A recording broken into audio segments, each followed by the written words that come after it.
Hey guys, and welcome to the Sea of Thieves video on weapons. So, the weaponry in Sea of Thieves comes in two forms, guns and your cutlass. So you access them with the scroll wheel, and it goes sword, flintlock, long gun, and blunderbuss.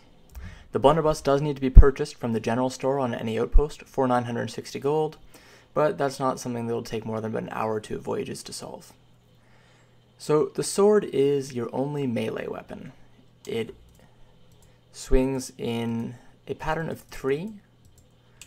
So if we were attacking someone, we could hit them 3 times before stopping. And there's 2 other abilities on the sword. You can hold the right mouse button to guard with the sword, which will guard against other sword swings. And the most useful ability, if you hold the attack button, you'll do a sword lunge, a powerful attack that cannot be blocked with the sword. Now the sword lunge has a second ability that I will get to in a second. First, we'll need to lower the anchor. And while I'm at it, I'll discuss the guns. So your guns come in 3 forms. You've got your flintlock pistol, you've got your long gun. Oh, that's not what we want. And you've got your blunderbuss. Let's head for that fort over there. Your blunderbuss is a stereotypical shotgun, while the long rifle is a longer flintlock pistol with a telescope on it, an eyeglass, to make it into a sniper rifle. And just like with all guns, if you press the right mouse button, you can scope in. Now this is pretty easy when you're on dry land, but when you're on a boat and you enter choppy waters, so these waters aren't too bad, you can see that the aim starts to go up and down a bit as you crest waves, and as you enter big waves. So if any of these waves become big enough to actually affect the boat, you'll see that it becomes even more and more difficult to aim. Now factor in the fact that if you're trying to hit someone else on a ship, and you'll see just how difficult sniping in Sea of Thieves really is. Now keep in mind, I'm not actually aiming at all right now. I'm not touching the mouse. This is just the pure natural movement of the waves on the boat. Now the blunderbuss is very simple. It's a shotgun. You go up to someone, you aim it right at them, and you shoot a spray of lead right into them. The blunderbuss can one-shot people. It's very powerful, and I believe it has the longest reload time of any of the guns, but they all have fairly similar reload times anyways, so it doesn't really change too much. Now, one of the uses for the flintlock pistol is that it's probably the most versatile of the 3 guns. It's a fairly quick reload. You just throw it back in, and boom. And it can also be used as a flare for your team, as it's got a slower moving projectile, and it lasts for a long time. If you try to use the blunderbuss, you get more projectiles, but they all fade away. And if you try to use the long rifle, the projectile goes too quickly. So I'll just refill my ammo here. Now let's get on to this fortress, so we can test out these weapons. Not sure if someone's already cleared it already, but we will find out soon. So when you're boarding, it's probably best to start off with the flintlock pistol or the blunderbuss if you know someone's going to be there immediately as soon as you're there. The flintlock pistol is accurate, has good range, and will do more damage on headshots. So if I shoot this skeleton normally, oh, was that a headshot by accident? I'll just shoot you right in the face. Oh, no. That's just killing them. These skeletons are too weak. So out here. So you want to start with the flintlock pistol just because the flintlock pistol is the most powerful mid-range option. It aims a lot more easily than the long rifle. No skeletons up here.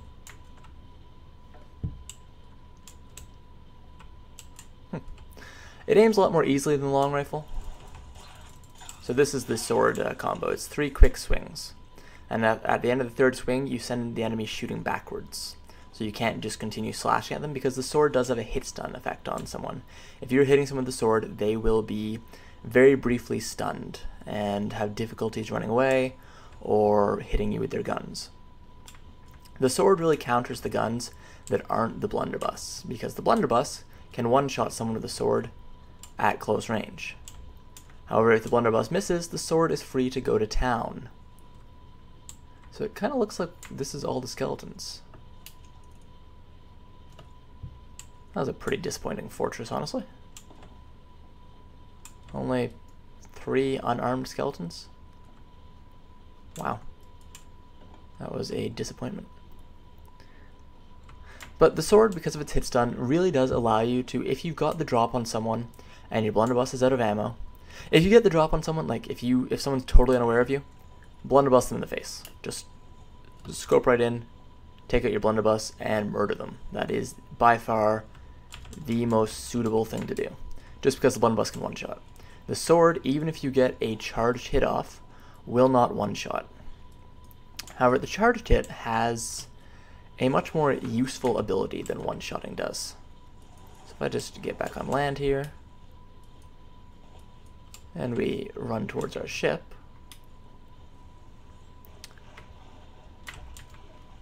it sounds like we're being chased by a skeleton. So you can see it takes the sword 3 swings to kill a single skeleton, whereas the flintlock was one-shotting them. And even if all 3 of those flintlock shots were headshots, which I don't believe they were, you can really just see that the sword's damage is a little on the lower side compared to the guns. However, the sword has a utility option. If you use your lunge... Oh, didn't do it there. That rock was a bit longer than I expected. Take 2. Near the water, you get to go super turbo mode as the water... So something to do with the fact that water eliminates fall damage also means that water preserves your momentum in the sword lunge and lets you get huge distance on it. If I want to get back to this island, yes, I could jump off my ship, or I could sword lunge. And this is a huge little thing that the sword can do that makes getting back to your ship a breeze, especially, or mermaids, anytime that you need to get out into the open water quickly, the sword lunge is by far the best option. And this I've found most useful when boarding enemy ships, boarding islands that I need to get onto quickly, and getting to a mermaid if my ship has been sunk and I'm alive on the island. Because oftentimes when there's a mermaid, sharks will start to gather.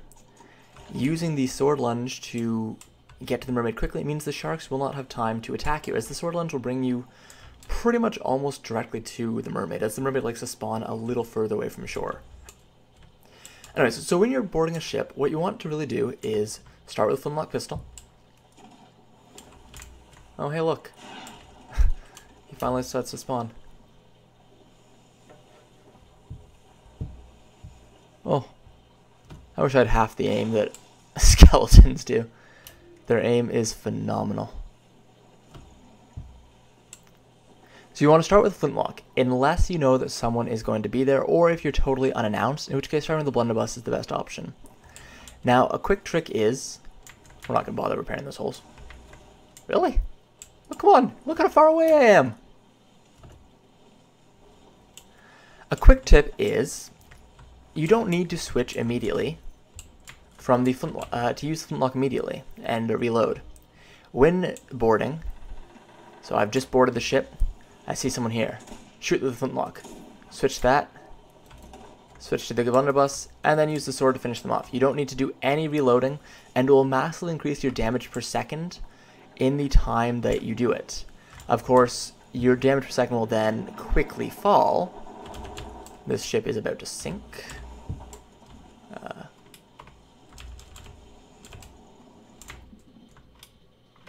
See if I can't fix this ship here. Your damage per second will quickly fall due to the fact that you're no longer doing damage with anything but the sword. But it is definitely better than simply using the sword or reloading in most cases, just because you don't care about your damage per second once the enemy's dead. Especially if you're boarding a sloop. Because a sloop will only have 1, at most 2 people on it, your damage per second only matters in so much as for the time it takes you to kill them. Once they're dead, they're dead. You don't need to do any more damage. So quickly jumping on, using all three of your guns, and then switching your sword can be the best way to do it. Of course, if you jump on board and you fire your flintlock at someone and they become aware of you and start dancing away from you, then maybe switching to your blunderbuss and your sword is not the best idea. And staying with your flintlock to engage them in a sort of mid-range duel might be preferable. Of course, if they don't have a blunderbuss, you could try to bum rush them. And then switch to your sword for some hit stun goodness. And of course there's times when you just want to use a sniper rifle, because sniper rifle. Of course, a sniper rifle on ship to ship is difficult. And honestly, when I'm boarding, I just try to no-scope, as the time it takes to aim down the scope with the sniper rifle is quite a bit. And when you're boarding, you don't really have time for that. You just need to quickly switch to it and fire. Blunderbuss doesn't take much time to aim down the scope, and it will massively increase your aim while you're doing so. So I would definitely suggest aiming down the scope with the blunderbuss. Flintlock, similar thing. You can aim down scope immediately. And there is a sort of thing where if you aim down with the flintlock and then aim down with the long rifle, it will instantly scope you in. So here you go. Didn't do it quite that time. Which is just a bit faster than if you just aim down scope normally. And it's not too much faster, but it feels a bit faster. If you don't even need to be aiming down the sights. Just hit the right mouse button as soon as you're switching, and it will pretty much start off in that mode.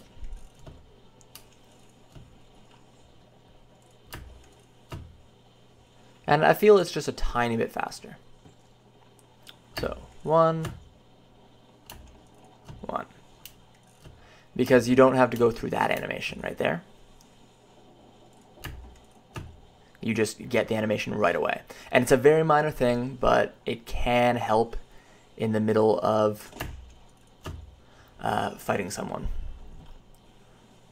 So you, one more time.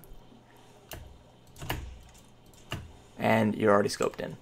And it's a very, very small thing, but small things matter in this game, especially with how little health pirates have. Just being able to get that extra bit of damage, especially on target because you're scoped down sights, is a pretty big advantage. So, in conclusion, you've got your sword, nice little hit stun on it, you can guard with the sword.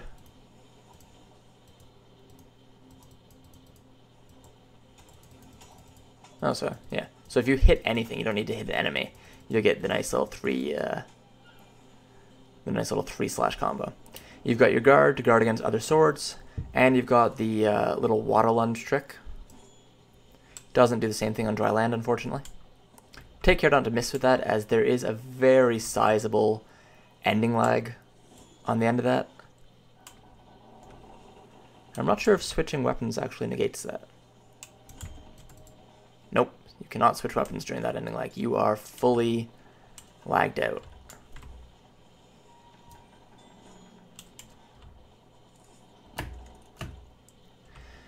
Then you've got the Flintlock pistol, great for mid-range fights, great as a signal flare for your teammates to figure out where you are on the island. Switching to a weapon before aiming and pressing aim down sights immediately does prevent the coming to bear part of aiming down the sights, which is really only notable for the long gun.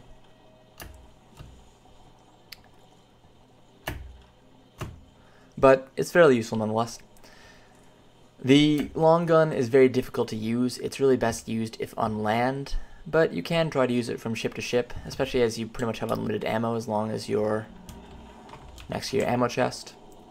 And then the blunderbuss is, of course, your shotgun option. Use this when you're sneaking up on enemies to blow them to pieces, because it's a shotgun and it can one-shot people.